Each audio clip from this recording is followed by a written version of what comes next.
እንዴ ምን አሲመታል እንዴ? አላየሽኝም ነበር? አይገርምም? አላየሁህም ነበር። እኔ እኮ ያየሽኝ መስሎኝ ነበር። ቆየ እንዴ ከመጣ? አይ ገና መድረሴ ነው። ምን ሆነሻል? ምናሴ በጣም ጨንቆኛል። ደግሞ ምን ተፈጠረ? ነፍሴ በኤልያስና በእዝራ መሃል ተወጥራለች። ማለት? ኤልያስ ማለት ከደሴ የመጣው ልጅ ነው። እዝራ ደግሞ ፍቅረኛዬ። እና ነፍስሽን በሁለቱ መካከል የወጠረው ምንድነው? ኤልያስ ወደ ደሴ አብሬው እንዲሄድ ይፈልጋል። እዝራስ? እዝራ ደግሞ እኔ አብሬሽ እመጣለሁ ካልሆነ ግን አትሄጂም አለኝ።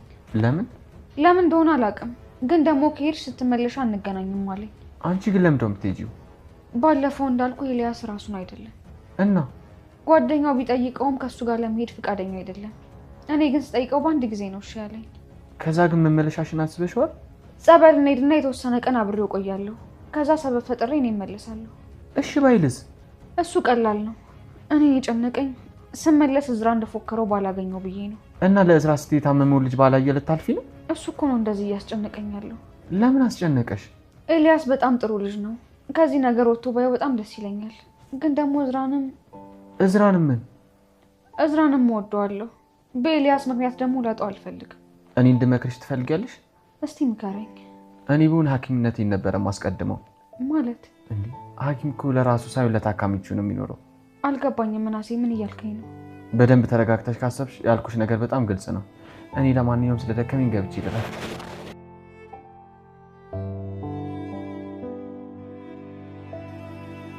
ሐኪምነትሽን አስቀድሚ ማለት ምን ማለት ነው እንዴ? ምናሴ ደግሞ ችግር አለበት። ወሬው ሁሉ እንቆቅልሽ ነው። ቆይ አሁን ምን ለማለት ፈልጎ ነው ብዬ ደግሞ ልጨነቅ?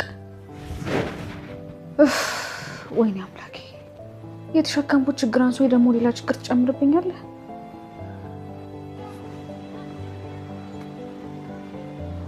እንዴ ያንዬ አባት እንዴት ነህ?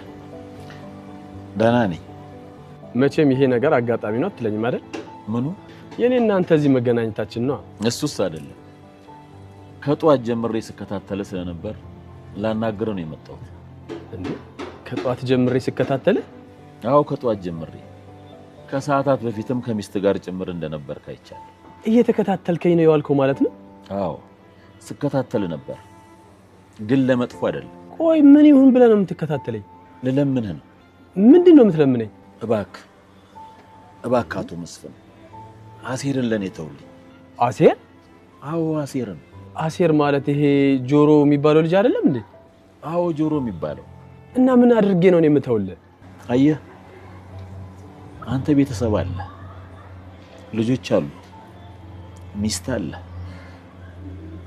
እኔ ግን ምስኪን ብቸኛ ነኝ። የሃንዬ አባት ምንድነው የምታወራው? እኔ እኮ ምንም እየገባኝ አይደለም። ሰው ማጣት ድክም ብሎኛል። ታዲያ እኔ ምን አደረኩኝ? ለምንድን ነው እንደዚህ የምትለኝ? አሴር አንተን አልፈልግህም፣ አባት አግኝቻለሁ አለኝ። ታዲያ እኮ ይሄ በጣም ደስ የሚል ነገር ነው። ይኸውልህ ሃንዬን ስትወስዷት ዝም ያልኩትና የቻልኩት ጠንካራ ነኝ ብዬ ስለማስብ ነበር። አሁንስ? አሁን ግን ደካማ እንደሆንኩኝ ገባኝ። እንዴት? አሴር ያና ምትክ ነው። ብቸኝነቴን አስረስቶኛል። እባክህ ተውልኝ። ይኸውልህ የሃንዬ አባት እንኳን ያልወለድኩት ልጅ ቀርቶ ሃንዬን ብትሆን ከሷ ፍቃድ ውጪ አንዳችም ነገር እኔ ማድረግ እንደማልችል አስጠንቅቄ ልነግርህ እወዳለሁ። ይሄንን እንኳን ላፍ ነው እንጂ የምትለው እውነታውን እንኳን አይተናል። እኔ ፈጽሞ ማንንም ሰው ከማንም የመንጠቅ ፍላጎት የለኝም። እሱ ግን አንተን መርጦሃል። ከኔ ይልቅ አንተን የተቀበለው። ለዚህ ምን እንደምልህ አላውቅም፣ ግን ደግሞ ለልጆቹ የተወሰነ ነፃነት ልንሰጣቸው ይገባል። ነፃነት ደግሞ ምንድነው? ያው ነፃነት ማለትማ ልጆቹ የራሳቸውን ምርጫ እንዲወስኑ ማድረግ ይገባናል ማለት ነው። አቶ መስፍን ዝም ብለህ ለምን አልተውልህም አትለኝ? አረ እንደዛ ለማለት ፈልጌ አይደለም አቶ ኖላዊ። ተወኝ እስኪ። እንኳን አሴር ትላንትና ያወቅኩት አይደለም ሀናም ረስታኛለች። ብቻ አንተ እሺ ብትለኝና ብቻዬን ባልኖር ከሰማይ ታገኘዋለህ። ይሄ ግን አቶ መስፍን ትእዛዝ አይደለም። አንድ በምቸኝነት አይምሮ የተቆራመደ አባት ልመናም ጭምር ነው። እባክህ የሆነ ነገር ውሰዳ። አይ አያስፈልገኝም። ቻው። ሩቅ መስሎ አልታይ ይለኛል።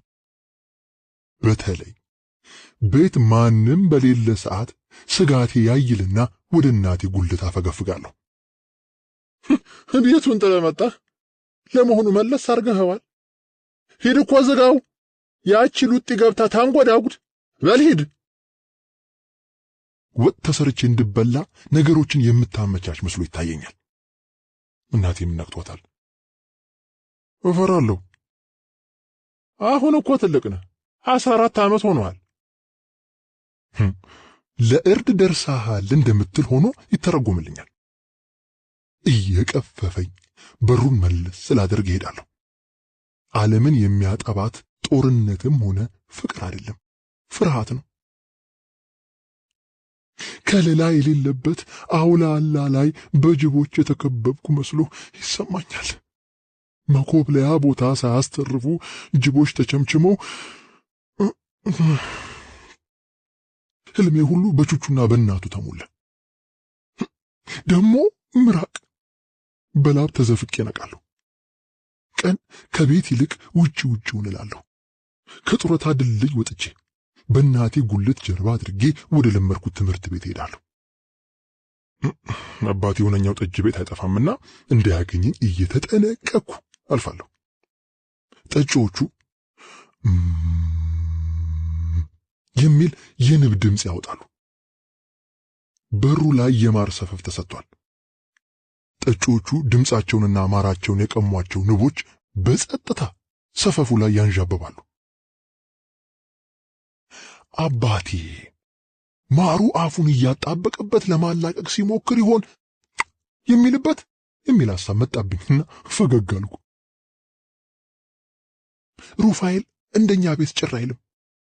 የሰው ያለህ ብሎ አያዛጋም። የተከፈተ አፉ ቹቹንና እናቱን አይጋብዝም። መንገደኞቹ በአብዛኛው ያውቁኛል። ያንጓች ልጅ የት ትሄድ? ዛሬስ እናትህ ለቀቀችህ? ይላሉ እናቶች። የቤዘን ጎረምሳ በተሲአት ቤትህ ቁጭ አትልም? አባቶች እናቶች አባቶችን፣ አባቶች የእናቶችን ዕውቅና የሚነፍጉ መስሎ ታየኝ። እውጭ ሳለው ትንሽም ፍርሃት የተሰማኝ የብሩ ወንዝን ጥግ ይዤ ስጓዝ ነው። እዚህ ሆኜ የሼህ ሆጀሌ መስጊድ ቁልጭ ብሎ ይታየኛል። ቀለም አምባ ትምህርት ቤት ከመስጊዱ ብዙም አይርቅም። ትምህርት ቤታችን ባለ አንድ ደርብ የጭቃ መርከብ ይመስላል። ሼህ ሆጀሌ እንጨት ከሀገራቸው ከቤኒሻንጉል አስጭነው እንቁላል እየጨመሩ ጭቃውን አስቦክተው የሰሩት ቤተ መንግስታቸው እንደሆነ የህብረተሰብ ሳይንስ መምህራችን ነግረውናል። ፈተና ላይ ይመጣል። ልብ አድርጉ። እዚህ የትምህርት ቤታችሁ ጓሮ የሚኖሩት ፓስቲ የሚሸጡላችሁ የሼህ ሆጀሌ ዘመዶችና አገልጋዮች ናቸው። ምንድናቸው? ዘመዶችና አገልጋዮች። ጥሩ። ሼህ ሆጀሌ በምዕራብ ኢትዮጵያ በኩል የኢምፔሪያሊስቷን እንግሊዝ ጫና ተቋቁመው ቤኒሻንጉልን ለአጼ ሚኒሊክ ያስረከቡ ጀግና ኢትዮጵያዊ ናቸው። ምንድናቸው? ጀግና ኢትዮጵያዊ። ማን? ሼህ ሆጀሌ። ጥሩ። ሸጎሌ ብትይ ብለው ጠቋሚ ጣታቸውን አየር ላይ እያሽከረከሩ ክብ ይሰራሉ። ምን ታገኛለሽ? 0። ጥሩ። በአብዮታዊት ኢትዮጵያ ብሔርን ማንቋሸሻ ቃላት ቦታ የላቸውም። ምን የላቸውም? ቦታ። ጥሩ። የህብረተሰብ ሳይንስ መምህራችን ለሼህ ሆጀሌ በእጅጉ ስለሚቆረቆሩ የቅርብ ዘመዳቸው ይመስሉኝ ነበር። የቤተሰብ ታሪክ እንዳይጠፋ በህብረተሰብ ሳይንስ በኩል የሚያስጨንቁ። እኔም ትምህርቴን ጨርሼ መምህር ስሆን የአባቴን ታሪክ ህብረተሰብ ሳይንስ ውስጥ አስገብቼ አስተምራለሁ ስል የረጅም ጊዜ ዕቅድ ይዛለሁ። ጥሩ። ወታደር ቢዜን 40 ዓመት አገልግሎ 20 ዓመት ተዋግቶ ምን አገኘ? ምንም። ጥሩ። ከዚህ ሁሉ በኋላ ጡረታ ሲወጣ ምን ማድረግ ነበረው? ምንም። ጥሩ። ወታደር ቢዜን በሰሜን ኢትዮጵያ በኩል የገንጣይና አስገንጣይ ጫና ተቋቁሞ ኤርትራን ለጓድ መንግስቱ ያስረከበ ተራ ኢትዮጵያዊ ነው። ምንድነው? ተራ ኢትዮጵያዊ ማን? ወታደር ቢዜን። ጥሩ። ቢዜን ብትይ ብዬ ጠቋሚ ጣቴን አየር ላይ 0 አሰራታለሁ። ምን ታገኛለሽ? 0። ጥሩ። ቲቸር፣ ቢዘን ካልሆነ ምን ብለን እንመልስ? ብዜን ደብረ ብዜን ስለተወለደ ነው። የተወለደ ደብረ ብዜን። ጥሩ። ቢዘን ሲባል ይናደድ ነበር። ሰልችቶት ቢተውም ውስጡን መከፋቱ አይቀርም። ምን ማለቱ አይቀርም? መከፋቱ። ጥሩ። ቀለም አምባ ትምህርት ቤት የደከመው ይመስላል። የዓለም ምስጦች የገነቡት ግዙፍ ኩይሳ፣ በሮቹ የግድግዳውን ጠባይ ተጋርተው ውስጠ ድፍን አስመስለውታል። መስኮቶቹ በጣውላ ፍርግርግ ታሽገዋል። እሸጋው ውስጥ ሆነው የተዘጋባቸው ሰው በላ ወንበዴዎች መስኮቶቹን ከፍተው እንዳይወጡ እንጂ ተማሪዎች እንዳይከፍቱት አይመስልም። ክፍል ውስጥ ሆነው የተዘጋባቸው ሰዎች እንዳሉ ባስብ ነፍሴን ጨነቃት። ጭርታው የቹቹንና የእናቱን ፍርሃት ቀሰቀሰብኝ። ወደ ሩፋኤል የጽርሃም አርያም ቅዱስ ሩፋኤል ቤተክርስቲያን የሚል ጽሑፍ በቅስት ብረት ተሰቅሏል። ፊደል የቆጠርኩት እዚህ አጸድ ውስጥ ነው። ቁጡ መምህር ሰረገላ እኔ በሽተኛ መሆኔ በእናቴ ስለተነገራቸው ባይመቱኝም ጭካኔያቸው በሌሎች ልጆች ላይ ሲፈጸም ማየቴ ብቻ መጥፎ ቅጣት ይሆንብኝ ነበር። አንዳንዴ አለቅሳለሁ። አንተ ደግሞ ምን ሆነህ አለቀስክ? ቅብጣት መሆኑ ነው? የማይመቱት ልጅ አሉ። ትኩስ አይናቸው ገላይን ሲልሰኝ ይታወቀኝ ነበር። መምህር ሰረገላ የሚያስተምሩበት ታዛ ባዶ ነበር። ልጆቹ ለምሳ ወደ የቤታቸው መሄዳቸው ማሰቤ ረሃብ ቢቀሰቅስብኝም የእነቾቹ ፍርሃት እንድችለው አስገደደኝ። ቤተክርስቲያኑ አጸድ ውስጥ አንዳንድ ሰዎች ብቻ በጸሎት ተጠምደው ይታያሉ። ጧፍ የያዙ ሴቶች የመስኮቱ ደፍ ላይ አስቀምጠው እዛው ለጸሎት ይንበረከካሉ። ጸጥታው እንደ በፊቱ የመረጋጋት ምንጭ አሉንልህ አለኝ። ፍርሃት የቹቹ እናት መጥለፊያ ሸምቀቆ መሄጃዬን ሁሉ ሞልቶት እግር ማሳረፊያ ሳጣ ይታሰበኛል። ከመብላት በላይ የመበላት ስጋት እንዲከፋ ገባኝ። ወደ እናቴ ጉልት አመራሁ። ጡረታ ድልድይ ላይ ቤተሰብ ያልፈለጋቸው 2 አረጋውያን ብቻ ተቀምጠዋል። የጡረታ ሰፈር ኬላ በጡረተኞቹ ሲጠበቅ ይመስላል። ጡረታ ሰፈርን ጠላት ሊወር ቢመጣ የሚያጋጥመው መከላከል በሕግ አምላክ ብቻ ይሆናል እያልኩ አስባለሁ። እናቴ ጉልት ስደርስ እንደ ወትሮ ድስት ጥዳ ሲንተከተክ አየሁ። ጎመንም ሆነ ድንች፣ ሽሮም ሆነ ምስር እዚያው ጉልት ጀርባ ትሰራለች። የአደባባይ ወጧ መንገደኛውን ሁሉ እንደ ቻይና ቢያምስም ለማንም አታቀምስም። የልጅ ነው ትላለች። ያንጓች ወጣ ወደ ይባልላታል። ስደርስ በትዝብት አየችኝ። ትዝብቷ እስካሁን አልተበላህም፣ ተው አንተ ልጅ አታብዛው የሚል ሆኖ ተተረጎመልኝ። እናቴ ትልቅ ፍርሃት እያሳደረችብኝ ስትመጣ ታወቀኝ። የት ሄደህ ነው? በተሲያት እህቶችህን ታንከራትታቸው አለች። ዝም ብለህ በነቹቹ ብትበላ ምን አለ ልትለኝ ይሆን? ዝም ብለህ ቤት ብትቀመጥ ምን አለ? ያው ነው። ያሰብኩትና እናቴ የተጠቀመችበት ቃል ሲገጣጠም ደነገጥኩ። በነቹቹ እንድበላልሽ ፈልገሻል አልኳት። ከው ብላ ቀረች። አባቴ ላይ ለጸብ የምታጨነቁርበትን አይኗን ጠበቅኩ። አጨንቁራለች፣ ግን ሌላ አይነት ማጨንቆር ነው። ጸብ የለበትም። ታዲያ ምን ሊበሉኝ ነው ስል ደስ ብሎሻል ብዬ እንባዬ ተዘረገፈ። አፈፍ ብላ አቀፈች። ፀሐይ ትሸታለች።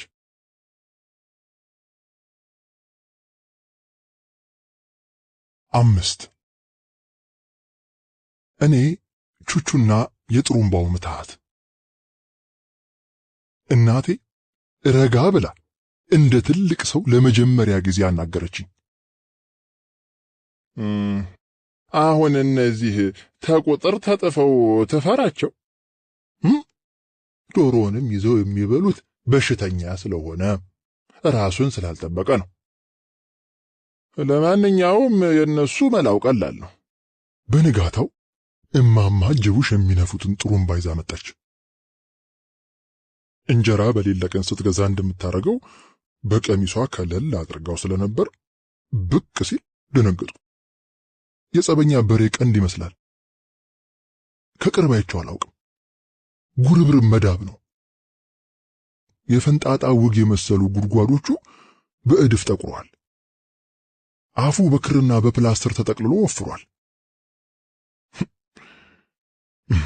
ለቻይና የተመኘሁት የእድር ነፊነት ውርስ እኔ ላይ አረፈ። እድር ነፊ ልሆን ስላት እናቴ ከት ብላ ሳቀች። እናቴን አሟልቻ አላውቃትም። ጥርሷ ጉራማይሌ የተነቀሰ ነው። ይህንን እኔ ብቻ ሳልሆን አባቴም የሚያውቅ አይመስለኝም። እንዲህ ስትስቅ አይቻትም አላውቅም። ለጠላትህም አልመኘው። ዝም ብለህ እንደ ጠመንጃ አንግተህ ቹቹን ታየው። ግራ አለኝ። የቅዱስ ወይ የርኩስ መንፈስ ምስጢር እዚህ ጥሩምባ ውስጥ አለ? ምን ጉድ ነው? እያመነታው እናቴ ትከሻዬ ላይ ነገተችልኝ። ወጣሁ። ቹቹ በሩ ላይ አቀርቅሮ ተቀምጧል። በሰንሰሉ ላይ ተንጠራርቻ አየሁት። ቀና ሳይል አየኝ። መንፈሳዊ ማይክሮስኮፕ አለው እንዴ? ቹቹ ድንገት መረጋጋቱና ቀሰስተኛ እንቅስቃሴው ተለወጠ። በኃይል ተንቀጠቀጠ።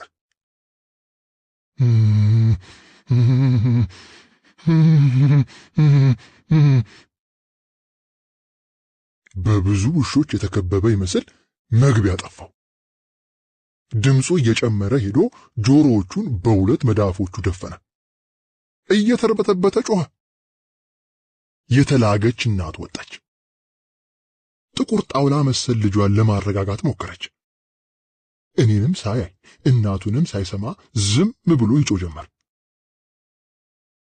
ይሄ ጥሩምባ ምን ድግምት ቢኖረው ይህን ሁሉ ተአምር እንደሚሰራ እንጃ።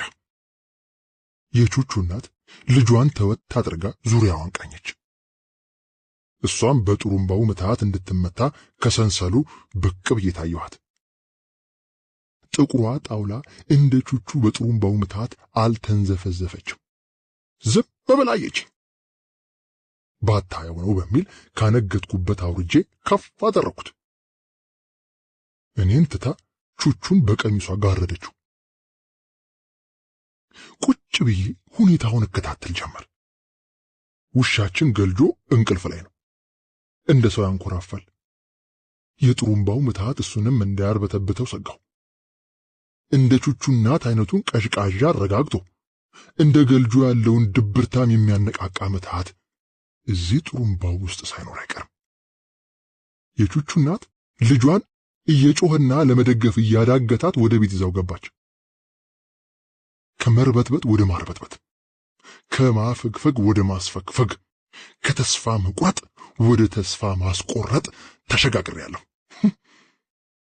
በእናቴ የጥሩምባ ምትሃት ገና ቻይናን አንበረክካለሁ ስላሰብኩ ሴታ ሴት ማለቷን አስትቼ ወንዳ ወንድ አሰኛታለሁ።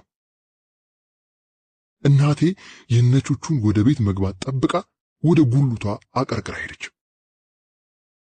እኔ የቤቴን ህልውና በጥሩምባ ማንገት አረጋግጬ በኩራት ወደ ውስጥ ዘለኩ። ለመጀመሪያ ጊዜ እህቶቼ ቀን ቀን የት እንደሚጠፉ ግራ በመጋባት አሰብኩ።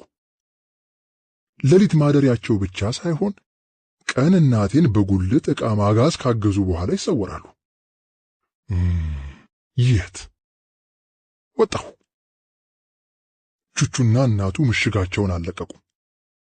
የቹቹ መርበትበት እንደቀጠለ መሆኑን የሚያረጋግጥ ድምፅ ይሰማል። ሲታይ ያርበተበተው የጥሩምባ መታት ቢነፋ ደግሞ እንደ ከባድ መሳሪያ ምሽጋቸው ድረስ ዘልቆ ያደባያቸው ይሆናል።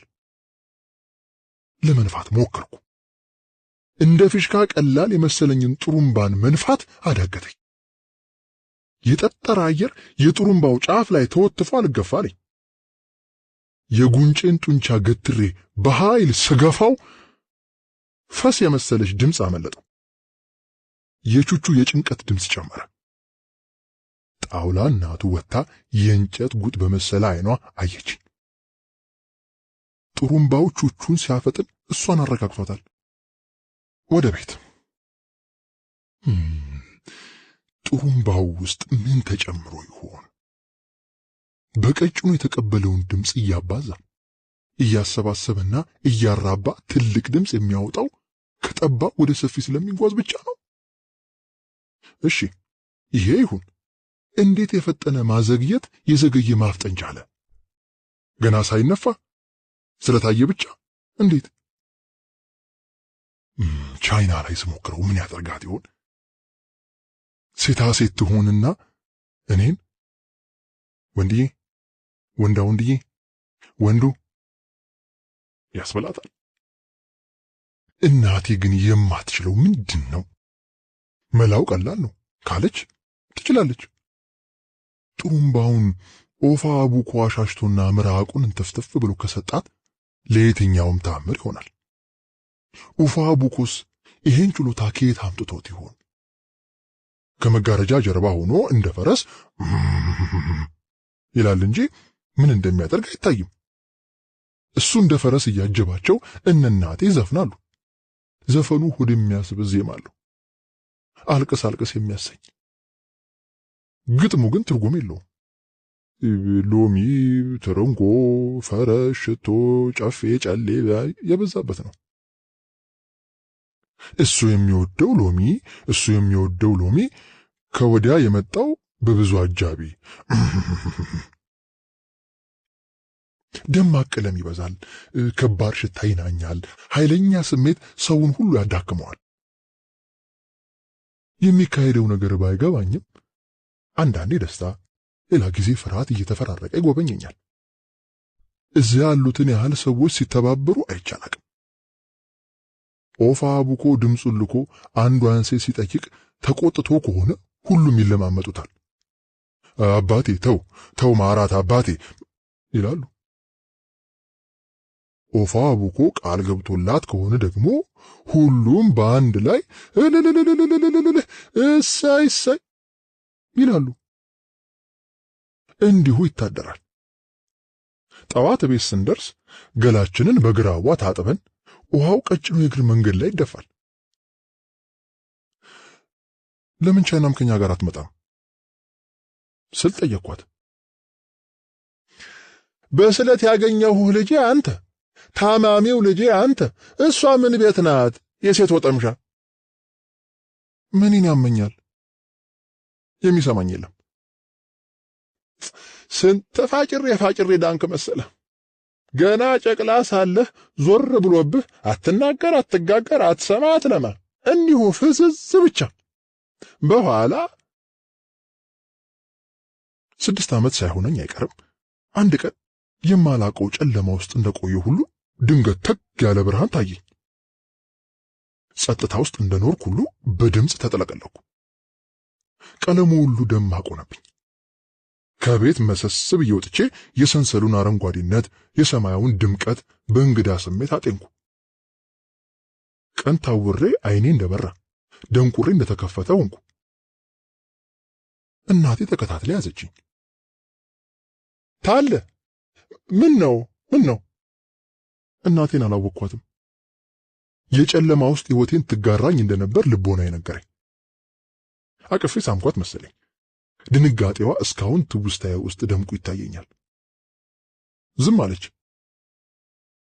ያ ምንድን ነው አልኳት። ሰንሰል። ያኛውስ? ሰማይ እያለች ነጠላ እንኳን ሳትለብስ ወደ ኦፋ ቡኮ ቤት ተንከባለለች፣ ተንደባለለች፣ አለቀሰች። እዛ ያሉት ሁሉ እሷን ከመገልገል ይልቅ አብረዋት እንደሆነችው ሆኑ። አካባቢው ቀለጠ። ሁሉም ያውቁኛል። እኔ ግን አንዳቸውንም አላስታውስም። ከ3 ቀን በኋላ ወደ ቤት ስንመጣ እህቶቼን እንደ አዲስ ተዋወቅኩ። እንደ ተዘጋ ሬዲዮ ሆኜ ነበር። ለምን? ቹቹ ጅሉን ሆኜ ልቀር ነበር? ደክመው የተዉትን ፊደል ስለይ ሳምንት አልሞላኝም። ከዚያ ወዲህ ከአይምሮዬ አርፎ እንደተነሳ ተጓዥ ጉልበተኛ ሆነ። ሲነግሩኝ ሳይሆን ሊነግሩኝ ያሰቡት ይገባኝ ጀመር። ይህ እንዴት ሊሆን ቻለ? የኔ ብቻ ሳይሆን የዓለም ሁሉ ምስጢር ይመስለኛል።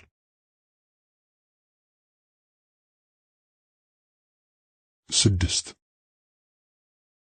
እኔ ቻይናና የጥሩምባ ጦር ዕቃ። እቴቱ አንደኛ ክፍል ስታስመዘግበኝ ስሜን ቀየረችው። አላዛር ቢዘን ተባልኩ። አባቴ ተንጠረበበ። ታለ ሰው ምን ሆኖ አላዛር አልሽው? የኔ ስም ብዜን ነው አላልኩም?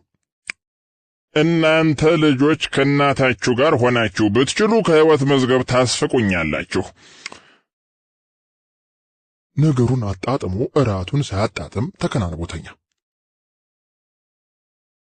ደመኛዬ ቻይና ማጥቃቷን በስሜ ጀመረች። አላዛሪት አለች። ቆይቶ ስሜን የሴት ማድረጓ እንደሆነ ገባኝ።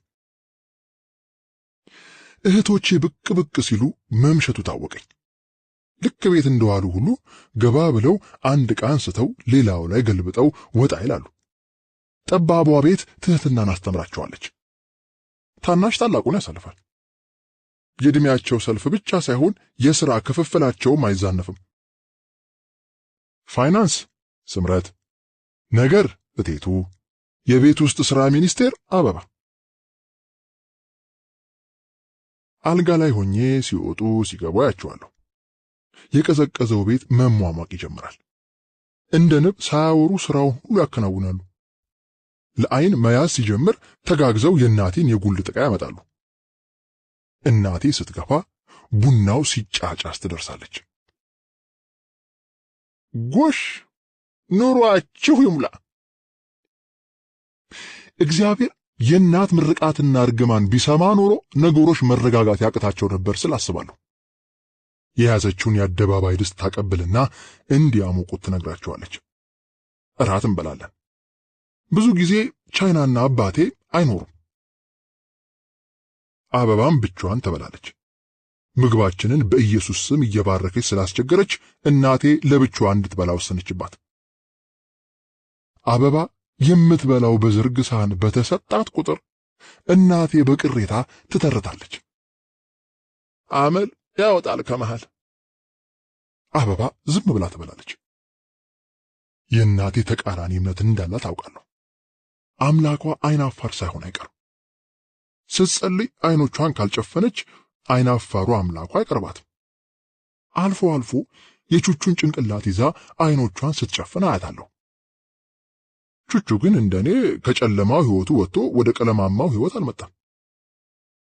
እምነቷን በጀመረች ሰሞን ከእናቴ ጋር በቡና ከአባቴ ጋር በጠጅ ጉዳይ ትነታረክ ነበር። አይናፋር አምላኳ ቡናና ጠጅ አይወድም ማለት ነው። መጽሐፍ ቅዱሷም የተለየ ሳይሆን አይቀርም። ቤተሰቡ ሁሉ የእሷን መጽሐፍ ቅዱስ አያከብረው። ቡና ሲጠጣ ጥሩምባዬን ካስቀመጥኩበት አንስቼ አነገጥኩ። ሁሉም ግራ ተጋቡ። ስነግራቸው እያውካኩ ሳቁ። ያንን ቁራጭ ፈስ የመሰለ መንፋቴን ደገምኩላቸው። ሳቁ። እናቴ ብቻ ሳትስቅም ሳትኮሳተርም ታደምጣለች። ቻይና ድንገት በር ሳታንኳኳ ገብታ ተገተረች። እኔ ላይ አፍጥጣለች። እንዲህ የምትሆነው ውሻችንን ገልጆን ስመታው ነው። ሂሽ ምን አደረገ አለች። ሴቶቹ ሁሉ ለጸቡ እስኪወስኑ ጸጥ አሉ። እኔ አልመታሁትም አልኳት ወደ እቴቱ እየተጠጋሁ። ሂሽ አረቹቹን ለምን በጥሩምቦ አስፈራራው? ፊቷ ያስፈራል። ያለቀሰችም ትመስላለች። እቴቱ አፈፍ ብላ ተነሳች። ቀደም ቀደም የማለቷ ውጤት መኮሳተሪያዋን የሚያጠናክር ጠባሳ ትቶላታል። ምን አገባሽ? እነሱ ያደረጉትን ታውቂያለሽ? ምንም አያረጉ። እሱ ለራሱ በሽተኛ። ምን አገባሽ? እቴቱ ስትጠጋት ቻይና ትሸሻለሽ ብለን ጠብቀን ነበር። ግትር ብላለች። በቹቹ ላይ የተደረገውን በራሷ ለመክፈል የፈለገች ትመስላለች። እቴቱ አለመሸሿ ግራ አሰኝቷት መምታቷን ትታ ፊቷ ተከተረች። ካልተፈራች መማታት እንዳለባት የተረዳችው ዘግይታ ነው። በጥፊ አለቻት። ቻይና ግትር ብላ ዝም ደገመቻት። ዝም። አይኗ እቴቱን ትቶ እኔ ላይ እንደተተከለ እንባዋ ዝርግፍ አለ። ቻይና እንዲሆን አታውቅም።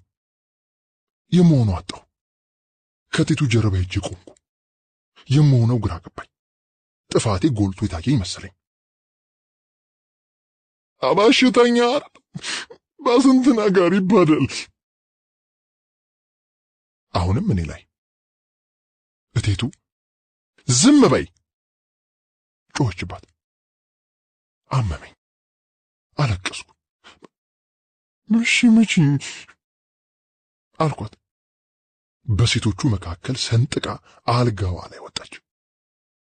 ሳታወልቅ ሳትለብስ ፊቷን ወደ ግድግዳ መልሳ ተኛች። ጸጥ።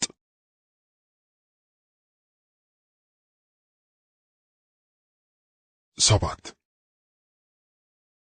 እኔ አባቴና ሴቶች። ጥፋት ኮተኮተኝ፣ ጸጸት አሳደገኝ። ቹቹ ገና ሲያይ ይንዘፈዘፋል። ህመም ሆነ። ቢበሉኝ በተሻለ ነበር። ቻይና ሆነ ብላ አምሽታ በሌሊት መኝታዋን ትለቃለች። አይናችን አልገጣጠም ብሎኝ ተቸገርኩ።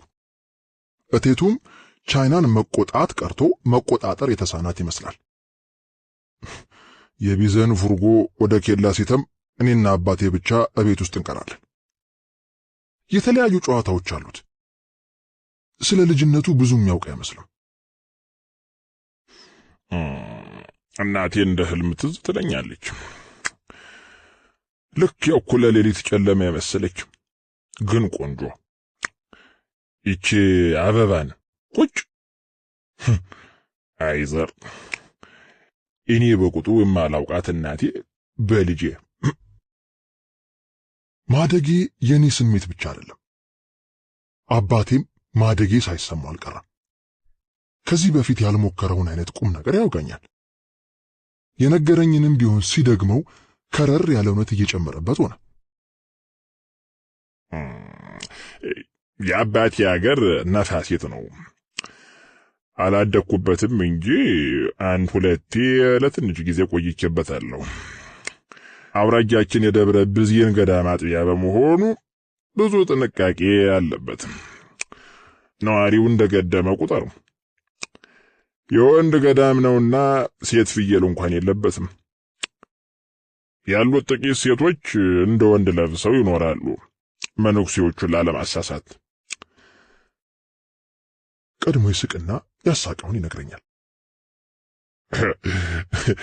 ደብረ ቢዜን በጨቅላነቱ የገባ ልጅ እድሜው እንዳንተ ሲሆን ከገዳም ያወጡና ሁሉን እንዲያይ ወደ ገበያ ይዘውት ይገባሉ። ከገዳም የሌለውን እየጠቆሙ ያሳዩታል። አባዬ አሁን ረሳህ ብዬ ስደነቅ ብሎ ይጀምራል። ታዲያ ይሄ እንትን ይባላል፣ ያ ደግሞ ስሙ እንዲህ ነው ሲሉት ይውሉና በመጨረሻ ሴት ያሳዩታል። ሴት ናት አይሉትም፣ ሰይጣን ነው ይሉታል።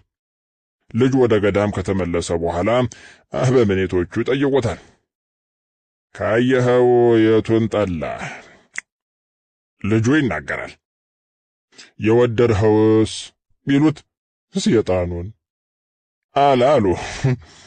ሴቶች ወንዱን ሁሉ በተፈጥሮ ደካማነት ቆራኛ ያደረጉት እንጂ እነሱስ ሰይጣኖች ናቸው። አባቴ ነገር ሲያረዝም ይቀንሳል ማለት ነው።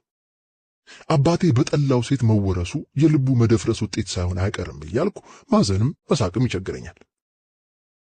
እዚች የጭቃ አውቶቡስ ውስጥ እኔና አባቴ ስንቀር የማለዳ ወጉን ይቀዳል። እናቴ ካለሽ ግን የማንተዋወቅ ይመስላል። እንደውም አንዳንዴ የማስመሰል ጠብ ይሞክረዋል። አሁን ምን አሉት? እንደው አይኑን ለምን አየው? ለነገሩ የትኛውን አቀበት ፋችረው እንደዋጋ ይቆጥሩታል። ብቻችንን ስንሆን ሴቶችን ያማልኛል። የሴት ጠባይ የሴት ነው፣ የሴት ውሎ የሴት ነው። ስጋት ይገባውና 5 ጊዜ በሩን ይገላምጣል። የሴት ጠባይ ለወንድ ነውሩ ነው፣ የሴት ውሎ ለወንድ ውርደቱ ነው። በቀድሞ መገላመጥ ላይ 1-2 ጊዜ ጨምርበታል። እነሱም ራሳቸው ቢሆኑ ወንድ ልጅ ጠባያቸውን ሲወርስ ይነቃሉ። አይምሰል ቆፍጠን ሲል ነው እንጂ። አባቴ የውስጥ ለውስጥ ሥራ የጀመረው እኔን ከእናቴ ለመገንጠል እንደሆነ ይገባኛል። ጉዳዩን በቀል አየዋለሁ። ጥቅማችንን የምናውቅ እኔ ጠቢቡ ሰለሞንና አባቱ ንጉሥ ዳዊት ነን። የማንም ገንጣይ አስገንጣይ ብዬ በወዴ ስቃለሁ። አትሳቅ ይላል ሆዴ ውስጥ ያለ ይመስል። ሽምቅ ውጊያውን የጀመረው ሆዴ ውስጥ ሸምቆ ነው እንዴ? አትሳቅ። ሴት የተረገመች ነች። የመጀመሪያዋ ሴት ምን አደረገች? አዳምን የኃጢአን ፍሬ አበላች። እዚህ ላይ አባቴ 2 ቢዘን ይሆንብኛል። አንዱ ጠያቂ፣ ሌላው መላሽ። አይኔን ጨፍኜ ሳዳምጠው እንደ መስታወት አየሩ ላይ ተንጸባርቆ ከራሱ ጋር አፍ ለአፍ ገጥሞ የሚመላለስ ይመስለኛል። ደሊላ ሶምሶምን ምን አደረገች? አንዱ አባዬ ይጠይቃል። ጸጉሩን ቆረጠች። ሌላው አባዬ ይመልሳል። ለምን ቆረጠች? ኃይሉ ጸጉሩ ላይ እንዳለ ስላወቀች። ቄስ ቀለመ ምን አሉ? ሴት ለወንድ መፈተኛ ናት አሉ። ማንን ምሳሌ ጠቀሱ? መጥምቁ ዮሐንስን ጠቀሱ።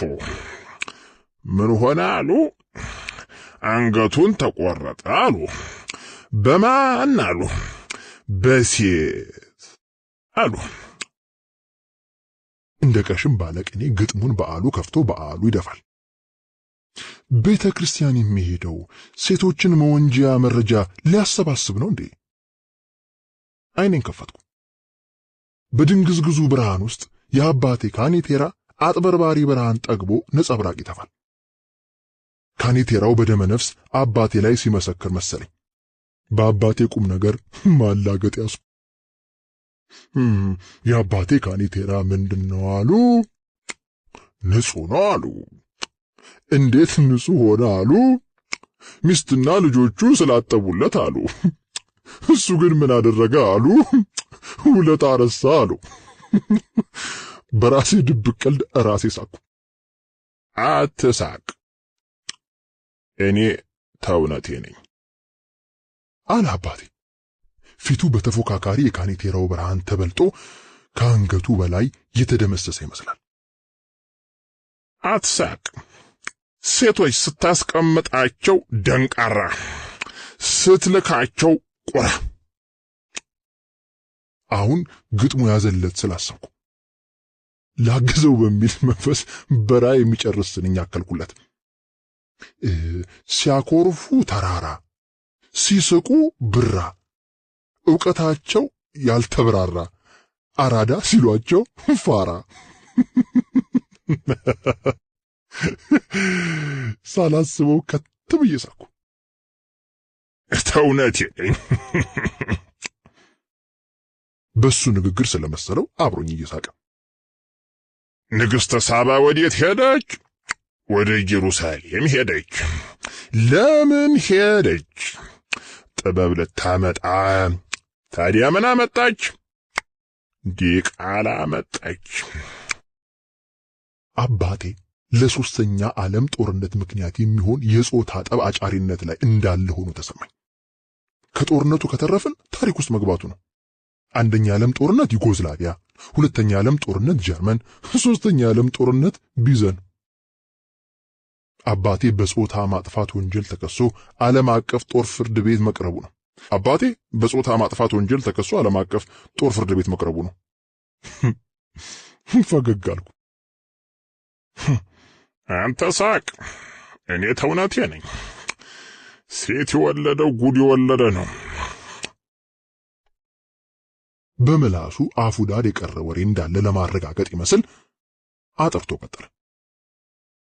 አጤ ምኒልክ የልጅ ልጃቸውን ወይዘሮ ዘነብ ወርቅን ለራስ በዛብህ ድረዋት ሳለ አንድ ጊዜ እየተነፋረቀች ከንጉሥ መምጣት ምን ሆንሽ?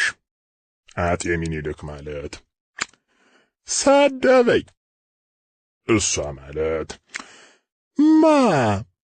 ማለት ባልተብየው ማለት ምን ብሎ ማለት ምን አባሽ ብሎ ማለት። ታዲያ ለዚህ ነው እኔ እንደው የተሰደብኩት ቀድሞኑ ሴት ስወልድ ነው። ቤትሽ ጃረፈሽ ማለት እኔም 7 ስድብ ወለድኩ። የአባቴ ማምረር ቸግሮኝ ጸጥ አልኩ። ምንድነው ጉዱ? እናቴ ሳትታሰብ መታ ለጸብ አጨነቆረችበት። መግቢያ ሲጠፋው ታወቀኝ። ሶስተኛ የዓለም የጾታ ጦርነት ቢነሳ አባቴ ራሱ ከቆሰቆሰው ጦርነት ራሱ ቀድሞ እጅ ሰጣል ስላሰብኩ እናቴ ከብዙ ድንግዝግዝ ጋር አይኗን እያፈጣጠመች ዳርሶ ወግ እንደሚያውቅ ሰው እንዲህም አርጎ ወግ የለ ራስ አውቁቶ ራስ ማውካት። ተይ እንጂ አንጓቸ አለ ወደ ማርፈጡ አፈገፈገ። የት ቦታ ወግ ሳላውቅ ቀርቼ አሳጣሁሽ? አይ ወግቴ